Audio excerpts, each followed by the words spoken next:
கிறிஸ்து இயேசுவுக்குள் அன்பாய் அழைக்கப்பட்ட சகோதர சகோதரிகளே, நம்முடைய பரமபிதாவாகிய யெகோவா தேவனுடைய நாமத்திற்கு மகிமைக்காகவும், நம்முடைய ஆண்டவராகிய இயேசு கிறிஸ்துனுடைய நாமத்திற்கு மகிமைக்காகவும் இந்த நாளிலே நாம் தியானிக்கும்படியாக எடுத்துக்கொண்ட ஒரு வேத பாடத்தின் தலைப்பு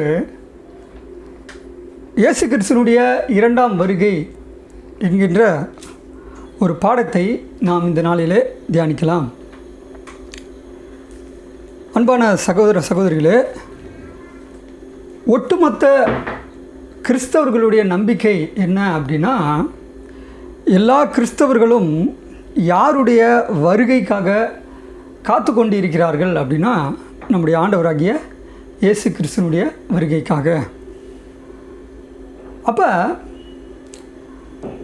இயேசு கிறிஸ்துனுடைய இரண்டாம் வருகை என்கின்ற இந்த பாடத்தை நாம் தொடர்ந்து இப்படிப்பட்ட பாடங்களை அநேக வீடியோ பதிவீட்டின் மூலம் நாம் தியானிக்க போகிறோம். அதாவது இந்த ஒரு சப்ஜெக்ட், இந்த ஒரு பாடம் இன்றைக்கே முடியக்கூடிய ஒரு கம்ப்ளீட் ஆகக்கூடிய ஒரு சப்ஜெக்ட் அல்ல. இது ஒரு கண்டினியூ சப்ஜெக்ட். இது ஒரு 10 பாடங்கள் அல்லது 15 பாடங்கள் அடங்கிய ஒரு சப்ஜெக்ட். இது ஒரு கண்டினியூ சப்ஜெக்ட்.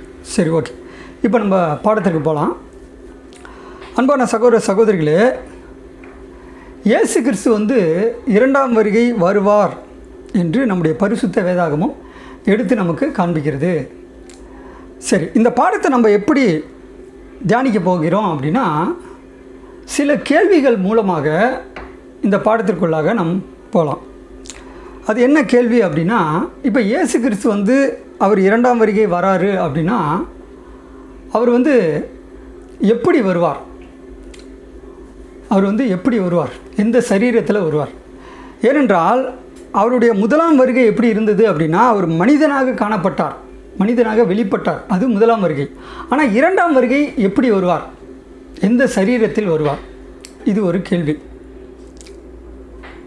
இப்போ அடுத்த கேள்வியாக, இயேசு கிறிஸ்து இரண்டாம் வருகை வருகிறார் என்றால் அவர் எதற்காக வருகிறார்?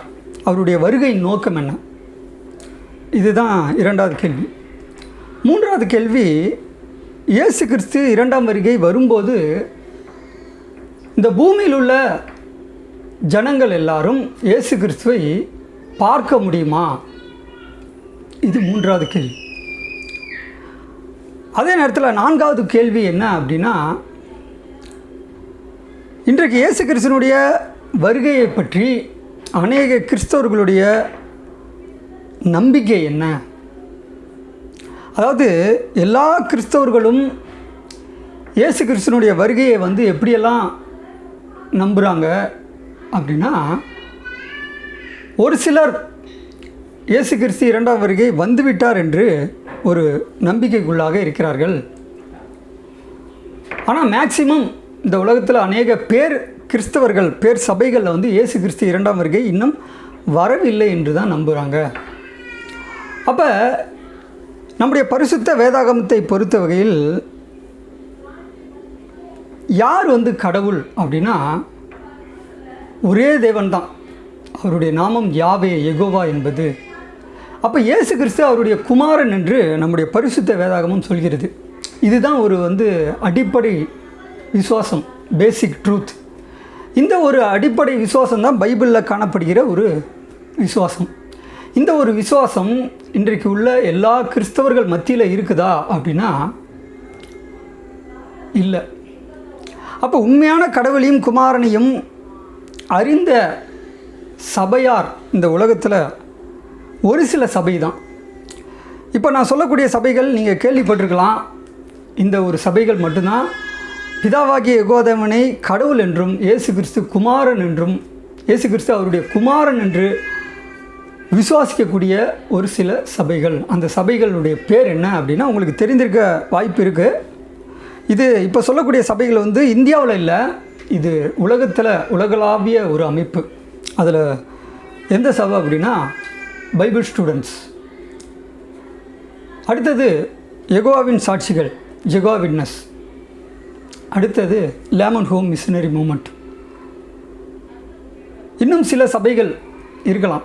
இந்த ஒரு சில சபைகளில் மட்டும் உண்மையான தேவன் யெகோவா தேவன், அவர் தான் ஒன்றான மெய் கடவுள், வானத்தையும் பூமியை உண்டாக்கின சர்வ வல்லமையுள்ள தேவன், அவருடைய நாமம் யாவே, அவருடைய ஒரே பேரான குமாரன் இயேசு கிறிஸ்து என்கின்ற ஒரு அடிப்படை விசுவாசம் இப்போ சொன்னேன் இல்லையா, இந்த மாதிரி சில சபைகளில் மட்டும்தான் இருக்குது. ஏன்னா பரிசுத்த வேதாகமும் இப்படிப்பட்ட ஒரு உண்மையை தான் சொல்லுது.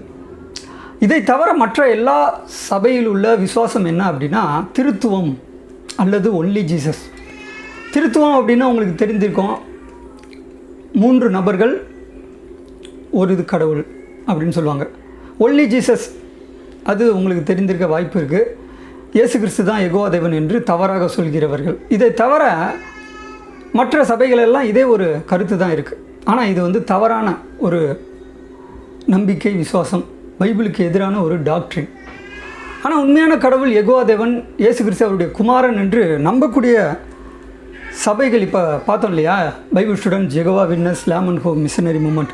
இந்த சபைகளில் இயேசு கிறிஸ்துவனுடைய 2ஆம் வருகை வந்துவிட்டது, அதாவது இயேசு கிறிஸ்து 2ஆம் வருகை வந்துவிட்டார் என்று அந்த சபைகளிலே ஒரு நம்பிக்கை, விசுவாசம் காணப்படுகிறது. இப்போ அநேக கிறிஸ்தவர்கள், அதாவது இயேசு கிறிஸ்து 2ஆம் வருகை வரவில்லை என்று அநேக பெயர் கிறிஸ்தவர்கள் நம்புகிறாங்க இல்லையா, அவர்களுடைய நம்பிக்கை எப்படி இருக்குன்னா, இந்த வருகையை 2 விதமாக சொல்கிறாங்க. எப்படி அப்படின்னா ரகசிய வருகை, ஒன்று ரகசிய வருகை, மற்றொன்று பகிரங்க வருகை.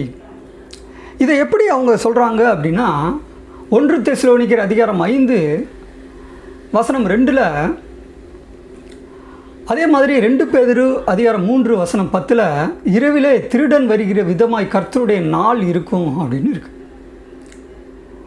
அப்போ திருடன் வர்றது யாருக்கும் தெரியாது, யாருக்கும் தெரியாத டைமில் தான் திருடன் வருவான். அது மாதிரி இயேசு கிறிஸ்து 2ஆம் வருகை வருவார், அது ஒரு சீக்ரெட்டாக இருக்கும், அதுதான் ரகசிய வருகை. அப்படி ரகசிய வருகை வரும் பொழுது ஒரு சில காரியங்கள் நடக்கும், அதை பற்றி பைபிளில் சொல்லியிருக்கு. இப்படி ஒரு நம்பிக்கை காணப்படுகிறது. அதே நேரத்தில் இயேசு கிறிஸ்து எல்லாருக்கும் தெரியும்படி பகிரங்கமாக ஒரு நாள் வெளிப்படுவார், அது பகிரங்க வருகை. அதற்கு சில வசனங்களை சொல்கிறாங்க. 1 தெசலோனிக்கர் அதிகாரம் 4 வசனம் 16ல் கர்த்தர் தாமே ஆரவாரத்தோடும் பிரதான தூதனுடைய சத்தத்தோடும் தேவ எக்காலத்தோடும் வானத்திலிருந்து இறங்கி வருவார். அப்போ வானத்திலிருந்து இறங்கி வருவார் அப்படின்னா எல்லாருக்கும் இயேசு கிறிஸ்துனுடைய 2ஆம் வருகை தெரியும், அது பகிரங்கமாக ஒரு பகிரங்க வருகை என்று நம்புகிறார்கள். அப்போ உலகத்தில் உள்ள பேர் கிறிஸ்தவர்கள் இயேசு கிறிஸ்துவை சரியானபடி விசுவாசிக்காத பேர் கிறிஸ்தவ சபைகளில் இப்படிப்பட்ட ஒரு நம்பிக்கை காணப்படுகிறது. ஆனால் உண்மையான கடவுளையும் குமாரனையும் அறிந்த சில சபைகள், Bible students, Jehovah witness, layman home missionary movement, இன்னும் ஒரு சில சபைகளில் இயேசு கிறிஸ்துவனுடைய 2ஆம் வருகை வந்துவிட்டது, அவர் 2ஆம் வருகை வந்துவிட்டார் என்று நம்புகிறார்கள். சரி, இப்போ நம்ம பாடத்துக்கு போகலாம்.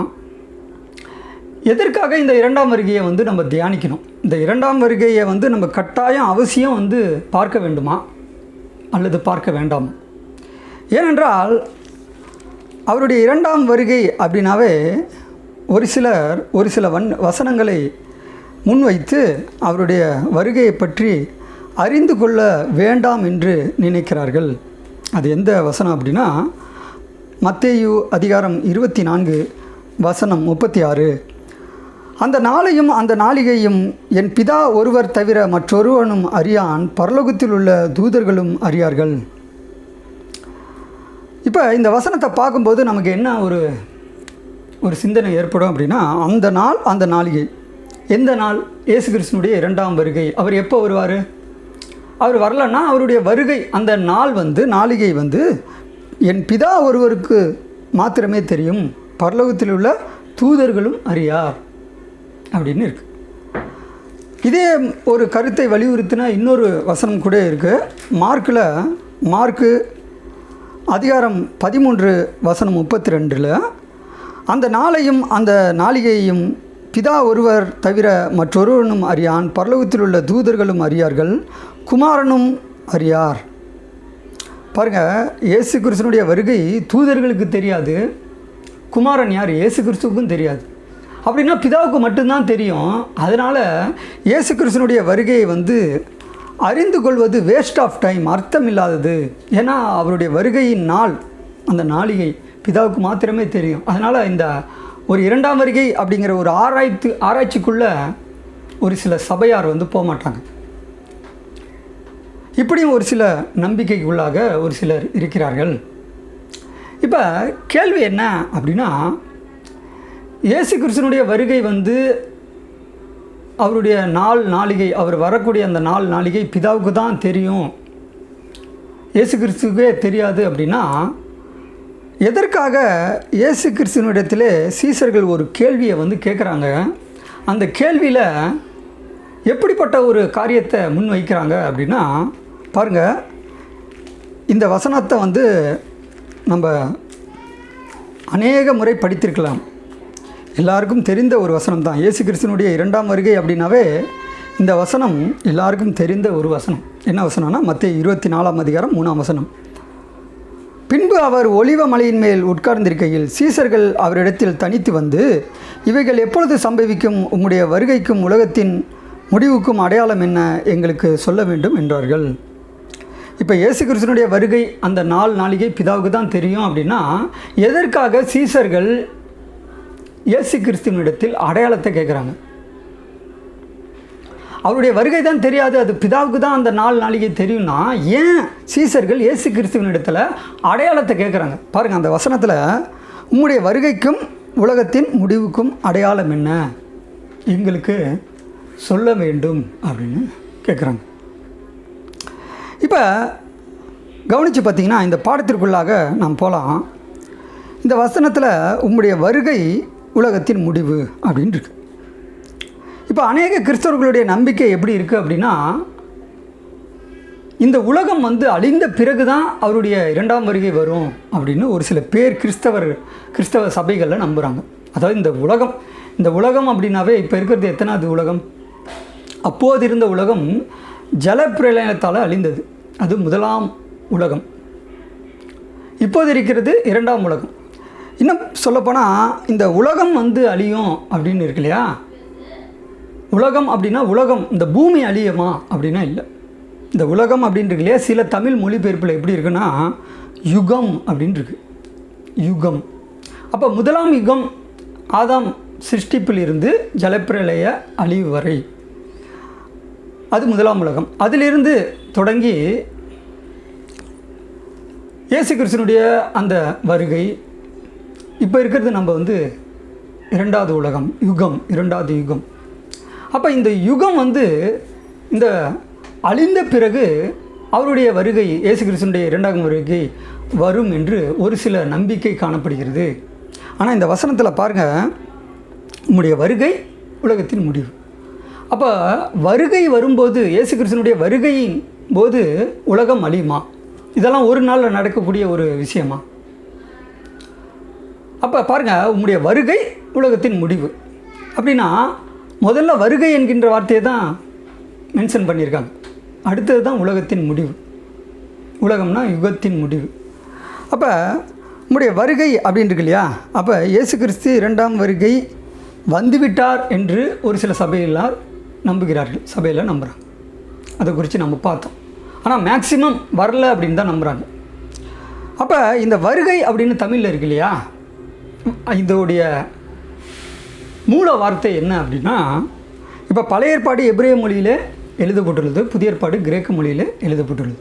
இந்த வருகை என்கின்ற அந்த வார்த்தைக்கு, தமிழ் வார்த்தைக்கு கிரேக்க மொழியில் என்ன வார்த்தை பயன்படுத்தியிருக்காங்க அப்படின்னா பெரோஷியா. பெரோஷியா என்கின்ற கிரேக்க வார்த்தைக்கு என்ன ஒரு அர்த்தம்? ஏன்னா ஆங்கிலத்தில் மேக்சிமம் கம்மிங் என்று மொழிபெயர்த்திருக்காங்க. கம்மிங் அப்படின்னா என்ன அர்த்தம்? வருகிறது, வந்து கொண்டிருக்கிறார் அப்படின்னு தான் அர்த்தம். அப்படின்னா கம்மிங் அப்படின்னு இந்த வார்த்தையை நம்ம எடுத்துக்கிட்டோம்னா, சீசர்கள் எப்படி கேட்குறாங்க? இயேசு கிறிஸ்துவே, உம்முடைய வருகைக்கும், வருகைன்னா என்ன? கம்மிங்னா என்ன? வந்து கொண்டிருக்கிறார். அப்போ சீசர்கள் எப்படி கேட்குறாங்க? நீங்கள் வந்து கொண்டு இருப்பதற்கும் இந்த உலகத்தின் முடிவுக்கும் அடையாளம் என்ன? இந்த ஒரு சென்டென்ஸில், இந்த ஒரு வாக்கியத்தில் ஏதாவது மீனிங் இருக்கா?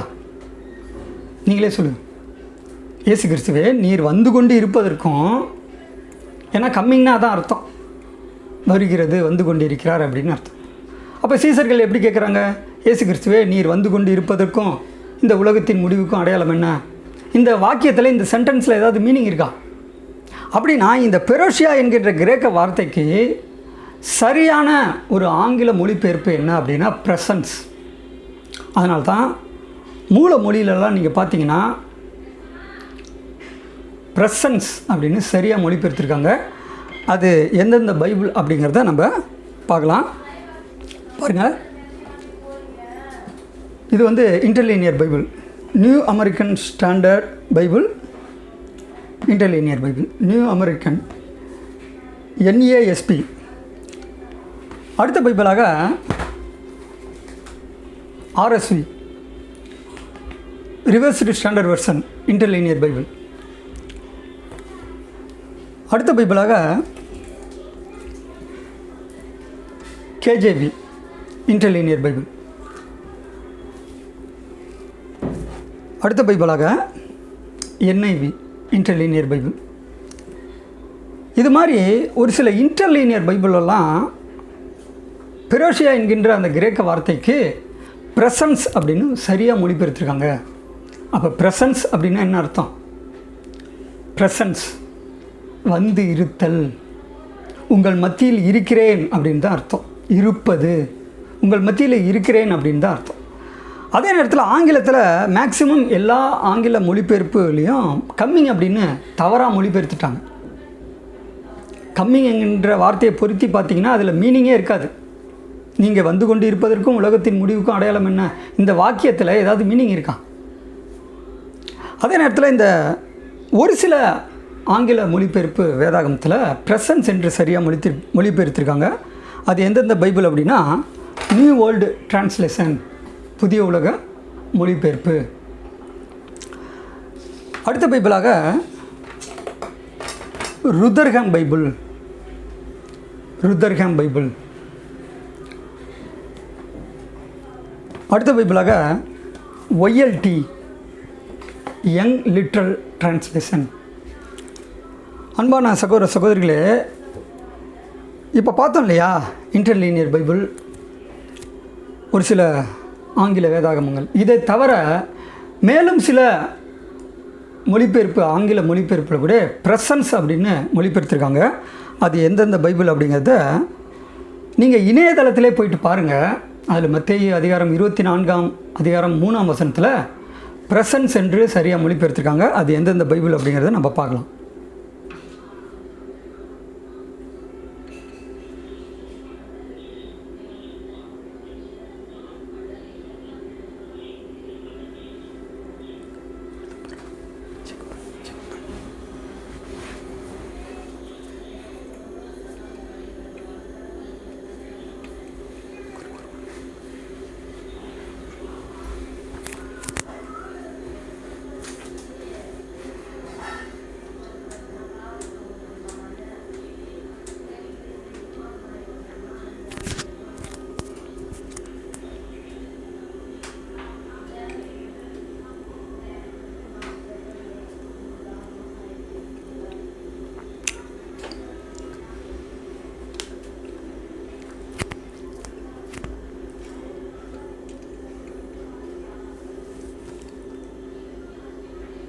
அன்பான சகோதர சகோதரிகளே, இப்போ பார்த்த ஆங்கில வேதாந்தத்துலலாம் ப்ரெசன்ஸ் என்று சரியாக மொழிபெயர்த்திருக்காங்க. அப்படின்னா ப்ரெசன்ஸ் என்பது தான் சரியான மொழிபெயர்ப்பு. ஏன்னா இன்டர்லீனியர் பைபிளில் ப்ரெசன்ஸ்ன்னு தான் மொழிபெயர்த்திருக்காங்க. பெரோஷியா என்கின்ற கிரேக்க வார்த்தைக்கு ப்ரெசன்ஸ் என்று தான் மொழிபெயர்த்திருக்காங்க. ப்ரெசன்ஸ் அப்படின்னா வந்து இருத்தல், வந்து இருத்தல், இருப்பது, உங்கள் மத்தியில் இருக்கிறேன் அப்படின்னு அர்த்தம். அப்படின்னா சீசர்கள் எப்படி கேட்குறாங்க? இயேசு கிறிஸ்துவே உம்முடைய வந்து இருத்தலுக்கும் உலகத்தின் முடிவுக்கும், அதாவது யுகத்தின் முடிவுக்கும் அடையாளம் என்ன? இப்படி தான் கேட்குறாங்க. இயேசு கிறிஸ்துவே, இன்னும் சொல்லப்போனால் நீங்கள் வந்துட்டீங்க அப்படின்னா என்ன அடையாளம்? இதை தான் சீசர்கள் கேட்குறாங்க. நீங்கள் வந்துட்டீங்க, நீங்கள் உம்முடைய வந்திருத்தலுக்கும் உலகத்தின் யுகத்தின் முடிவுக்கும் அடையாளம் என்ன? நீங்கள் வந்துட்டீங்கன்னா என்ன அடையாளம்? இதை தான் கேட்குறாங்க. அந்த அடையாளங்களை தான் தொடர்ந்து இயேசு கிறிஸ்து சொல்கிறார். அதில் 6வது வசனத்திலலாம் நீங்கள் பார்த்தீங்கன்னா மத்தேயு 24ஆம் அதிகாரம் 6வது வசனத்தில், யுத்தங்களையும் செய்திகளையும் கேள்விப்படுவீர்கள், கலங்காதபடி எச்சரிக்கையாக இருங்கள். இவைகளெல்லாம் சம்பவிக்க வேண்டியதே, ஆனாலும் முடிவு உடனே வராது. ஜனத்துக்கு விரோதமாய் ஜனமும் ராஜ்யத்துக்கு விரோதமாய் ராஜ்யமும் எழும்பும். பஞ்சங்களும் கொள்ளை நோய்களும் பூமி அதிர்ச்சிகளும் பல இடங்களில் உண்டாகும். இவைகளெல்லாம் வேதனைக்கு ஆரம்பம். அப்போ இயேசு கிறிஸ்து வந்துட்டார் அப்படின்னா என்ன வரும்? யுத்தங்களையும் செய்திகளை கேள்விப்படுவீர்கள். கேள்விப்படுறோமா இல்லையா? அன்பான சகோதர சகோதரிகளே, மகத்தான சத்தியங்கள் எல்லாம் வேதத்தில் வசனங்களில் காணப்படுகிறது. இன்றைக்கு அநேக கிறிஸ்தவர்கள் இயேசு கிறிஸ்துனுடைய 2ஆம் வருகையை எப்படி எதிர்பார்க்குறாங்கன்னா, வானத்தை நோக்கி அவங்க அன்னார்ந்து பார்த்து வானத்தை நோக்கி பார்க்குறாங்க. அநேக பேர் கிறிஸ்தவ சபைகளில் கூட இப்படிப்பட்ட ஒரு நம்பிக்கை, தவறான நம்பிக்கை காணப்படுகிறது. உதாரணத்துக்கு பாருங்கள், இயேசு கிறிஸ்துவின் வருகையும் உலக முடிவும் அதிசீக்கிரம். அப்போ இயேசு கிறிஸ்து எப்படி? வானத்தின் மேகத்தின் மேலே அப்படியே வர மாதிரி ஒரு இமேஜினேஷன். இந்த மாதிரி சில புஸ்தகங்களில் இயேசு கிறிஸ்துனுடைய வருகை இப்படி தான் இருக்கும். அவர் வானத்தில் மேகத்தின் மீது அப்படியே வருவார். இப்படியெல்லாம் ஒரு சில இமேஜினேஷன் கற்பனை பண்ணி இயேசு கிறிஸ்துனுடைய வருகையை வானத்தை நோக்கி பார்த்து அவருடைய வருகையை எதிர்பார்த்து கொண்டிருக்கிறார்கள். ஆனால் நம்முடைய பரிசுத்த வேதாகமம் என்ன சொல்லுதுன்னா, அவருடைய வருகையை பற்றி நம்ம தெரிஞ்சுக்கணும் அப்படின்னா, அவருடைய 2ஆம் வருகையை பற்றி நம்ம தெரிஞ்சுக்கணும் அப்படின்னா நாம் வசனங்களை கவனிக்க வேண்டும். ஏன்னா பரிசுத்த வேதாகமத்தில் இயேசு கிறிஸ்துனுடைய 2ஆம் வருகையை பற்றி சொன்ன வசனங்களை நாம் கவனிக்க வேண்டும். அப்படி கவனித்தால் மாத்திரமே அவருடைய வருகையை பற்றின மகத்தான உண்மைகள் புலப்படும். அந்த அடிப்படையில் இப்போ வாட்சம் இல்லையா, யுத்தங்களையும் செய்திகளை கேள்விப்படுவீர்கள். யுத்தங்கள் அப்படின்னா என்ன? கிபி 1914 அதிலிருந்து 1918 வரைக்கும் ஒரு பெரிய யுத்தம், உலகளாவிய ஒரு யுத்தம் நடந்தது. அதுதான் 1ஆம் உலகப் போர், ஃபர்ஸ்ட் வேர்ல்டு வார். கிபி 1939 1945 வரை 2வது உலகப் போர், செகண்ட் வேர்ல்டு வார். அப்போ இதெல்லாம் உலகத்திற்கே தெரிஞ்ச ஒரு மாபெரும் ஒரு யுத்தங்கள். இதை தான் சொல்கிறார், நான் வந்துட்டேன் அப்படின்னா இந்த மாதிரி அடையாளங்கள் காணப்படுதா இல்லையா? அதே நேரத்தில் தொடர்ந்து வாசிக்கும்போது பஞ்சங்களும் கொள்ளை நோய்களும் பூமி அதிர்ச்சி நடக்குது. கொள்ளை நோய்கள் ஒரு 2 வருடத்திற்கு முன்பாக கொரோனா, இதெல்லாம் பெரிய ஒரு கொள்ளை நோய். அப்போ இந்த மாதிரி காரியங்கள் எல்லாம் இந்த பூமியில் இப்போ ரீசெண்டாக நடக்குது. அப்படின்னா என்ன அர்த்தம்? சீசர்கள் கேட்குறாங்களே, இயேசு கிறிஸ்துவே நீங்கள் வந்துட்டீங்க அப்படின்னா என்ன அடையாளம்? அந்த அடையாளத்தை தான் சொல்கிறார். யுத்தங்கள் வரும், பஞ்சங்கள் வரும், கொள்ளை நோய் வரும், இதெல்லாம் நடக்குது. நீங்கள் முடிவு பண்ணிடாதீங்க இயேசு கிறிஸ்து வந்துட்டாராட்டிருக்கு அப்படின்னு. தொடர்ந்து பார்க்கலாம், பொறுமையாக வசனங்களை நிதானித்து நம்ம தியானிக்கலாம். அநேக 2ஆம் வருகை என்கின்ற தலைப்பிலே அநேக பாடங்களை நம்ம தொடர்ந்து தியானிக்கலாம். அப்படி இருக்கப்ப இந்த இயேசு கிறிஸ்துனுடைய 2ஆம் வருகை அப்படின்னா அவருடைய வருகை எப்படி இருக்கும்? அவர் எந்த சரீரத்தில் வருவார்?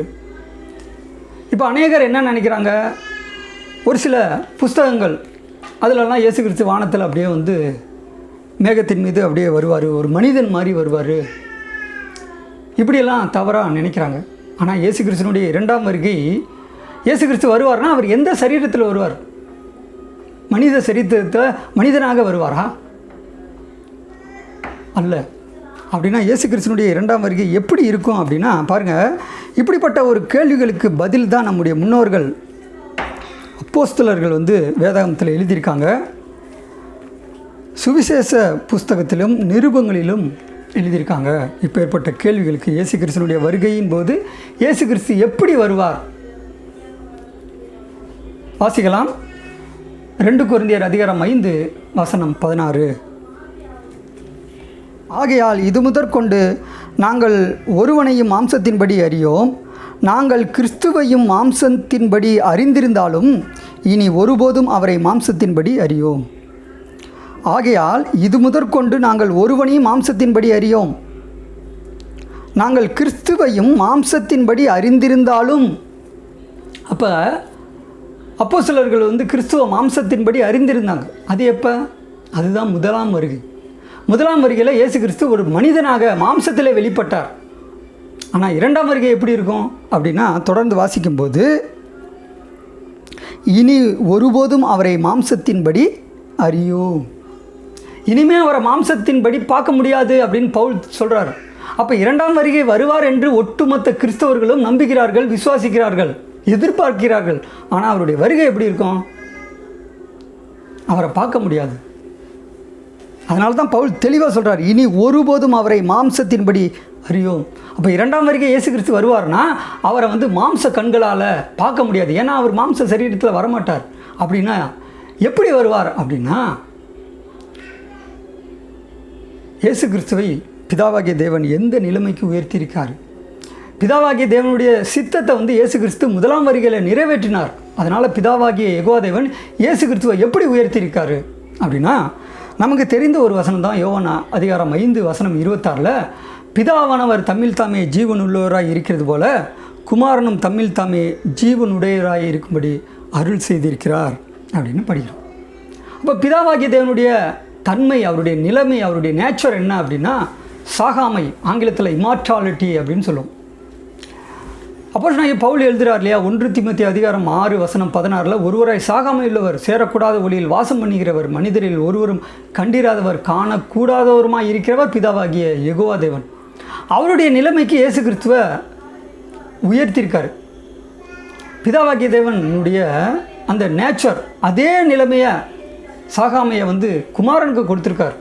அப்படின்னா குமாரன் ஒரு மனிதனாக இரண்டாம் வருகையில் வருவாரா?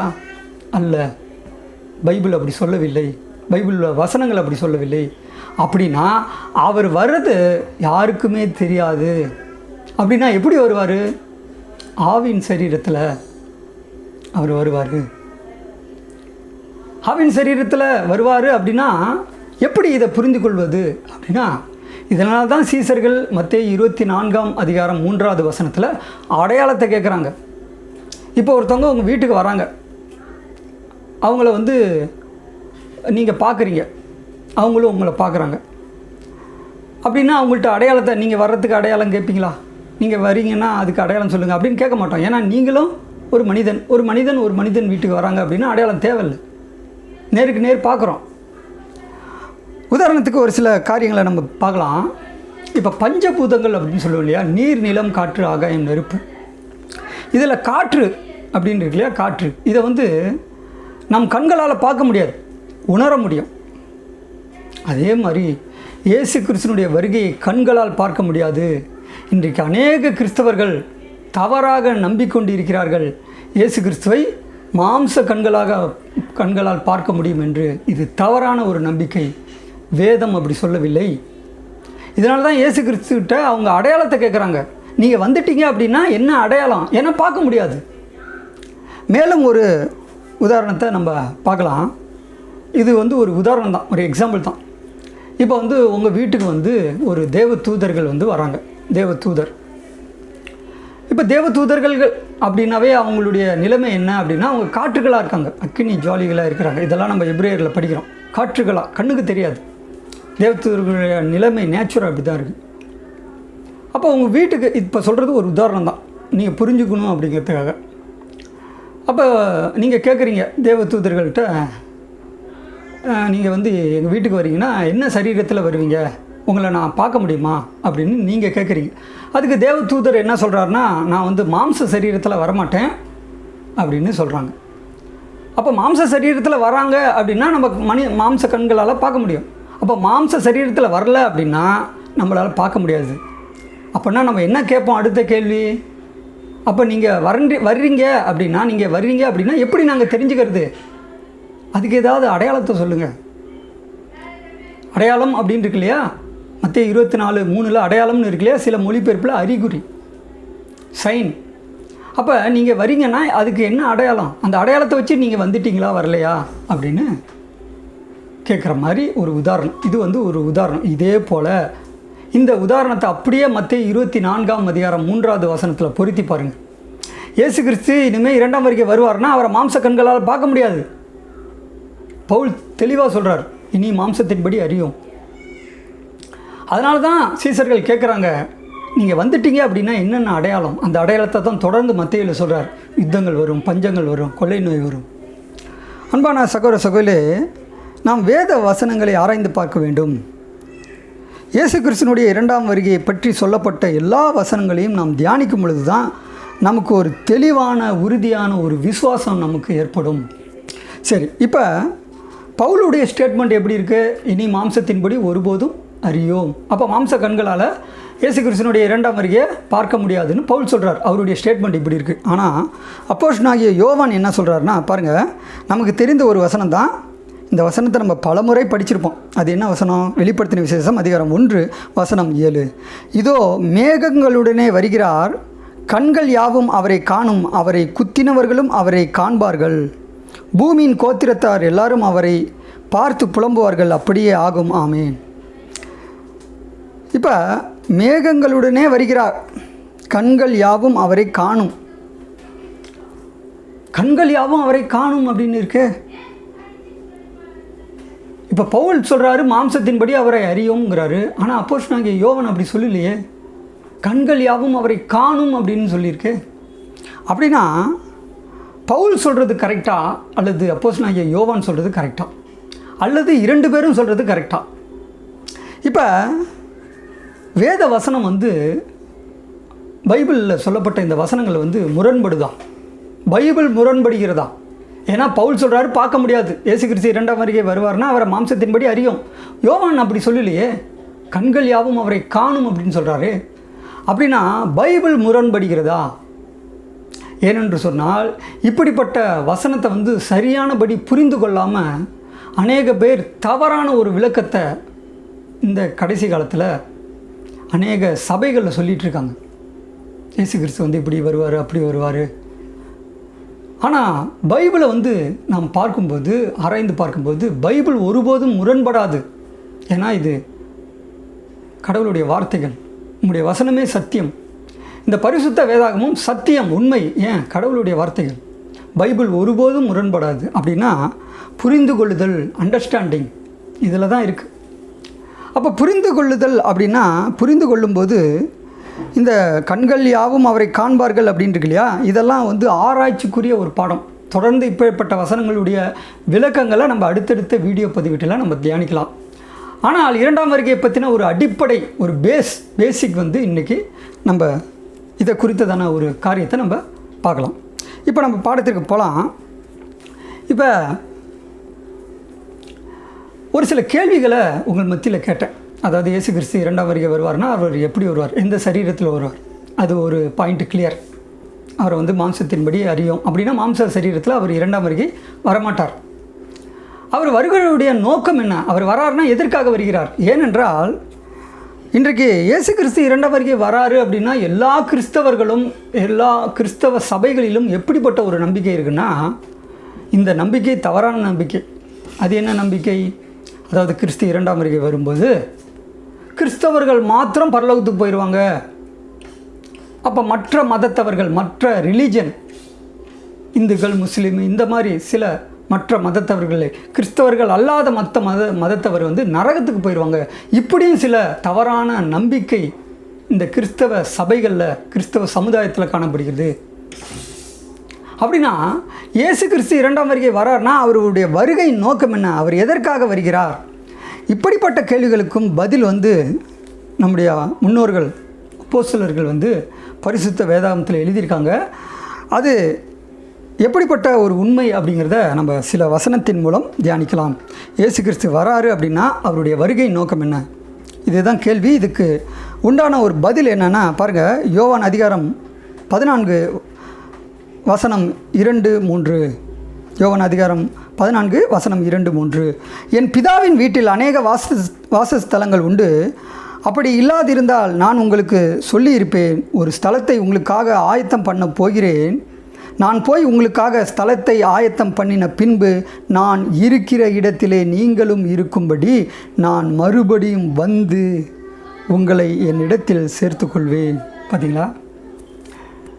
இப்போ எல்லா கிறிஸ்தவர்களும் என்ன எதிர்பார்க்குறாங்க? இயேசு கிறிஸ்து இரண்டாம் வருகை வராருன்னா கிறிஸ்தவர்கள் மாத்திரம் பரலோகத்துக்கு போயிடுவாங்க, மற்ற மதத்தவர்கள் வந்து நரகத்துக்கு போயிடுவாங்க. இப்படியெல்லாம் சில தவறான நம்பிக்கை இருக்குது. ஆனால் இந்த வசனத்தில் எப்பேற்பட்ட ஒரு உண்மை இருக்குது அப்படின்னா பாருங்கள், நான் போய் உங்களுக்காக ஸ்தலத்தை ஆயத்த பண்ணின பின்பு நான் இருக்கிற இடத்திலே நீங்களும் இருக்கும்படி நான் மறுபடியும் வந்து அது என்ன அப்படின்னா என்ன? இரண்டாம் வருகை வந்து உங்களை என்னிடத்தில் சேர்த்துக்கொள்வேன். பிதாவாகிய தேவன் பரலோகத்தில் வாசம் பண்ணுகிறார். பரலோகம் எங்கே இருக்குது? இப்போ பூமியே ஒரு உருண்டை, ஒரு பந்து, இது அந்தரத்தில் தொங்கிட்டு இருக்கு. இதெல்லாம் நமக்கு தெரிந்த காரியம்தான். சூரியனை சுற்றி 9 கோள், சிலர் வந்து இப்போ 8 கோள் அப்படிலாம் சொல்கிறாங்க. இது மாதிரி இதை வந்து மில்கி வே கேலக்ஸி, இது மாதிரி பல கேலக்ஸி, இந்த பல கேலக்ஸி சேர்ந்தது ஒரு பிரபஞ்சம். இந்த மாதிரி பிரபஞ்சம் எண்ணிலடங்காக இருக்கிறது. எத்தனையோ லட்சம் கோடி கணக்கில் நட்சத்திரங்கள் காணப்படுகிறது. சூரியனை விட நட்சத்திரங்கள் பல மடங்கு பெரியது. அப்போ பரலோகம் அப்படிங்கிறது எங்கே இருக்குது? ஏன்னா பூமி அந்த இடத்துல தொங்கிட்டு இருக்கு. அப்படின்னா பிதாவாகிய தேவன் வானத்தையும் பூமியும் உண்டாக்கினவர், வானத்தில் உள்ளவைகள் எல்லாவற்றையும் படைத்தவர். அப்போ அதே ஒரு நிலைமைக்கு, ஒரு தன்மைக்கு இயேசு கிறிஸ்துவ உயர்த்தியிருக்காரு. அப்படின்னா அவருடைய வருகை எப்படி இருக்கும்? நம்முடைய மாம்சத்தின்படி தான் நம்ம சிந்திச்சிட்ருக்கோம். ஆனால் வசனம் எப்படி சொல்லுது? தொடர்ந்து வாசிக்கும்போது பாருங்கள், மறுபடியும் வந்து உங்களை என்னிடத்தில், அந்த உங்களை என்னிடத்தில் சேர்த்துக்கொள்வேன் அப்படின்னு இருக்கு இல்லையா? அந்த உங்களைங்கிறது யார்? உங்களை அப்படிங்கிறது யார்? இயேசு கிறிஸ்து முதலாம் வருகை வந்தப்பே அவர் தெளிவாக சொல்லிட்டார், ஒருவன் என்னை பின்பற்ற வர விரும்பினால் தன்னைத்தானே வெறுத்து தன் சிலுவையை எடுத்துக்கொண்டு வர கடவன் அப்படிங்கிறார். அப்படின்னா இயேசு கிறிஸ்துவை பின்பற்றணும், இயேசு கிறிஸ்து போல வாழணும், இயேசு கிறிஸ்துவாக மாறணும். அப்படின்னா யார்? அவங்களை பற்றி தான் நம்முடைய பரிசுத்த வேதாகமம் எப்படி சொல்லுது? மணவாட்டி, திருச்சபை, கிறிஸ்துவின் சரீரமாகிய சபை, தேர்ந்தெடுக்கப்பட்டவர்கள். அப்போ இயேசு கிறிஸ்து யாருன்னா மணவாளன். அப்போ இயேசு கிறிஸ்து மணவாளன் அப்படின்னா அவர் இரண்டாம் வருகை வராருன்னா மணவாட்டியை கூட்டிகிட்டு போகணும். அதுதான் வந்து தேவனுடைய சித்தம், தேவனுடைய சித்தம் இதுதான். அப்போ எல்லா கிறிஸ்தவர்களும் பரலோகம் போவார்களா அப்படின்னா அல்ல. அப்போ இயேசு கிறிஸ்து மணவாளன், அவர் இரண்டாம் வருகை வராருன்னா மணவாட்டி. இந்த மணவாட்டியினுடைய இலக்கம் வந்து 1,44,000 பேர், சிறுமந்தை என்றெல்லாம் வேதம் சொல்லுது. இதெல்லாம் ஆழமான சத்திய பாடங்கள். தேவனுக்கு சித்தமானால் இப்படிப்பட்ட பாடங்களை நாம் தொடர்ந்து தியானிக்கலாம். சரி, அப்போ அவர் வராரு அப்படின்னா அவருடைய வருகை நோக்கம் என்னென்னா திருச்சபையை வெளியே எடுக்கணும். திருச்சபை வந்து வெளியே எடுத்து அந்த பூமியிலிருந்து அவங்கள செலக்ட் பண்ணி, அதை தான் சொல்கிறார் அவர் மணவாளன்னா மணவாட்டி. இதுக்காக தான் அவர் இரண்டாம் வருகை வரார். அதை தான் நான் மறுபடியும் வந்து உங்களை என்னிடத்தில் சேர்த்துக்கொள்வேன். அப்போ ஒரு விஷயம் தெளிவாக புரியுது. அப்போ எல்லா கிறிஸ்தவர்களும் பரலோகம் போவாங்களா அப்படின்னா இல்லை. திருச்சபை, கிறிஸ்துவின் சரீரமாகிய சபை 1,44,000 பேர் மாத்திரம்தான் பரலோகம் போவார்கள். இதை தான் பைபிள் சொல்லுது. அதே நேரத்தில் இன்னும் சில வசனங்களை பார்க்கும்போது தோழி வகுப்பார், திரள் கூட்டம் என்றெல்லாம் ஒரு சில காரியங்கள் வசனத்தில் இருக்குது. அதை பேர்பட்ட ஒரு பாடங்களை நம்ம தொடர்ந்து தியானிக்கலாம். இப்படி வசனங்களை நிதானமாய் ஆராய்ந்து பார்க்கும்போது இயேசு கிறிஸ்துனுடைய வருகை நோக்கம் என்ன அப்படிங்கிறது நமக்கு தெரியும். அடுத்த கேள்வி, இயேசு கிறிஸ்து இரண்டாம் வருகை வராருன்னா மாம்சத்தின்படி அவரை பார்க்க முடியுமானா முடியாது. மாம்சத்தின்படி அவரை அறியோம், பவுல் தெளிவாக சொல்கிறார். அப்படின்னா வெளிப்படுத்தின விசேஷம் அதிகாரம் 1:7 கண்கள் யாவும் அவரை காணும் அப்படின்னா அந்த இடத்துல எப்படிப்பட்ட ஒரு உண்மை சத்தியம் இருக்குது அப்படின்னா உணர்ந்து கொள்ளுதல். நம்முடைய அறிவினால் இயேசு கிறிஸ்துனுடைய வருகையை அறிந்து கொள்ளுவோம், உணர்ந்து கொள்ளுவோம், புரிந்து கொள்ளுவோம். ஏன்னா சீசர்கள் கேட்குறாங்க, நீங்கள் வந்துட்டீங்க அப்படின்னா என்ன அடையாளம்? அந்த அடையாளங்கள் எல்லாம் இருக்குது, இப்போ நடந்துகிட்ருக்கு. யுத்தங்கள் வந்துருச்சு, 1ஆம் உலகப் போர், 2ஆம் உலகப் போர், பஞ்சங்கள், கொள்ளை நோய் எல்லாம் நடக்குது. அப்போ இந்த அடையாளத்தின் மூலம் இயேசு கிறிஸ்து வந்துவிட்டாரா வரவில்லையா, இப்படிப்பட்ட கேள்விகள் வந்து நமக்கு எழும். அப்போ வேத வசனங்களை, இரண்டாம் வருகையை பற்றி சொல்லப்பட்ட எல்லா வசனங்களையும் பொறுமையாக நாம் ஆராய்ந்து பார்க்கும் பொழுது தான் ஒரு உண்மையான சத்தியம், உண்மையான புரிதல் நமக்கு ஏற்படும். அப்படி ஏற்படும் போது அந்த உண்மையில் நம்ம உறுதியாக நிற்கணும். அப்போ தான் தேவன் விரும்புகிற அந்த வாழ்க்கையை நம்மால் வாழ முடியும். சரி, தொடர்ந்து பார்க்கும்போது இப்போ இயேசு கிறிஸ்துனுடைய இரண்டாம் வருகை அப்படின்னாவே, அவருடைய வருகை அப்படிங்கிறது எப்படி? அவருடைய வருகை அப்படின்னா, இப்போ நமக்கு 24 மணி நேரம் கொண்டது ஒரு நாள். ஒரு மனிதனுக்கு 24 மணி நேரம் கொண்டது ஒரு நாள். ஆனால் கிறிஸ்துவுக்கு எப்படி? இதை குறித்து பரிசுத்த வேதாகமம் என்ன சொல்லுது? இப்போ இயேசு கிறிஸ்துனுடைய வருகை அப்படின்னா, இதை குறித்து அப்போஸ்தலனாகிய பவுல் எப்படியெல்லாம் சொல்கிறாரு, எப்படியெல்லாம் விளக்கமாக சொல்கிறாரு அப்படின்னா, கிறிஸ்துவின் நாள் என்று சொல்கிறார். கிறிஸ்துவின் நாள் என்று பவுல் சொல்கிறாரு. அப்போ வருகை அப்படின்னா என்ன? கிறிஸ்துவுடைய நாள். இதை குறித்ததான ஒரு வசனத்தை நம்ம வாசிக்கலாம். 2 தெசலோனிக்கேயர் அதிகாரம் 2 வசனம், முதல் வசனம், 2ஆம் வசனம்.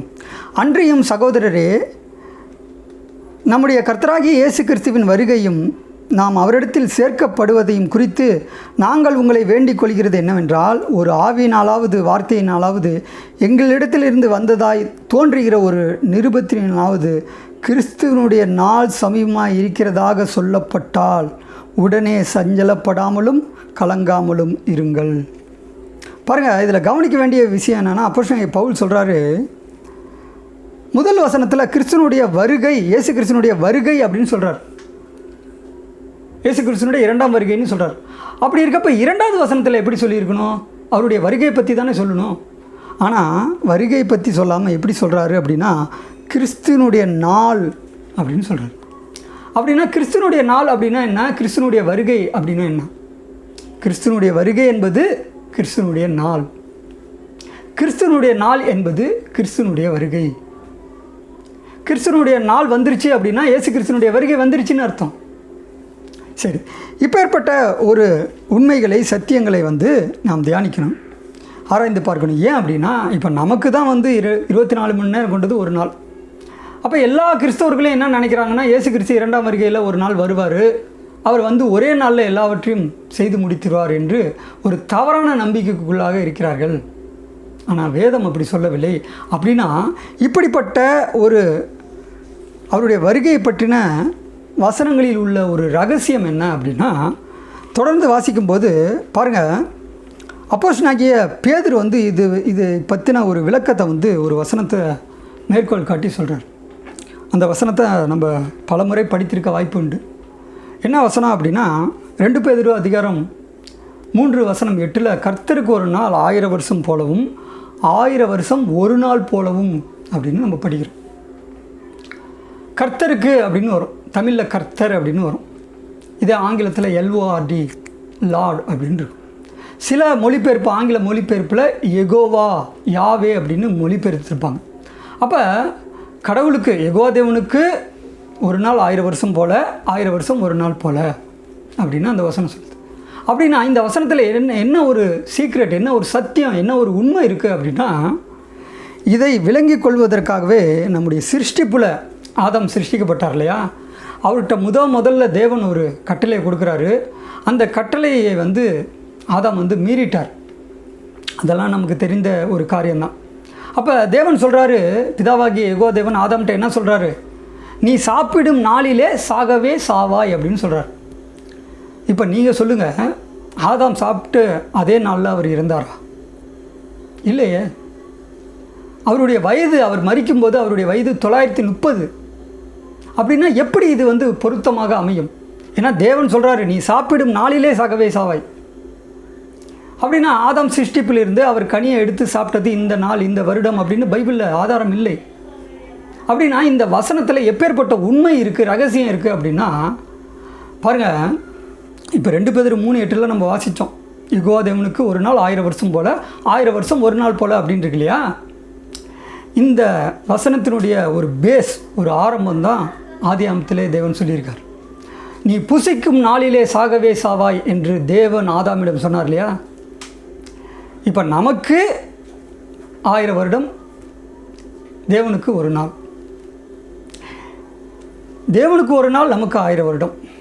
ஏன்னா 2 பேர் 3:8 இந்த வசனத்தினுடைய இணை வசனம் வந்து சங்கீதம் 90:4. அந்த வசனத்தை நீங்கள் படித்து பாருங்கள்.